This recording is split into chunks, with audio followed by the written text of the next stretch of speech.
आप लोग के सामने एक शिव जी का गीत सुनाने जा रहे हूँ, भोले शंकर का। आप लोग सुनिएगा जरूर। नमस्ते। शिव जी के द्वार पर बसा बैलावा है, शिव जी के द्वार पर बसा बैला, बसा फनत दिनवा जाए गौड़ा पार्वती शिवा माना वंचलली गौड़ा पार्वती शिवा माना वंचलली गौड़ा पार।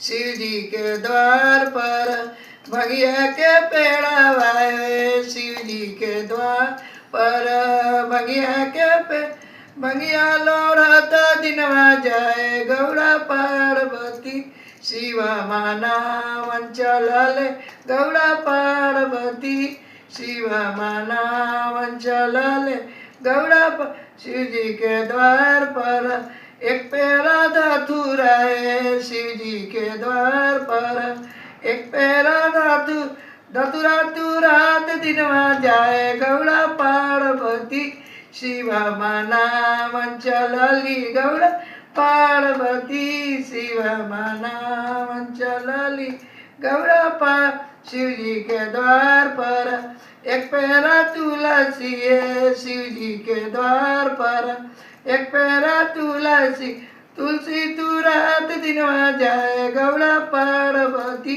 शिवा माना वंचलले गौड़ा पार्वती शिवा माना वंचलले गौड़ा पार्वती।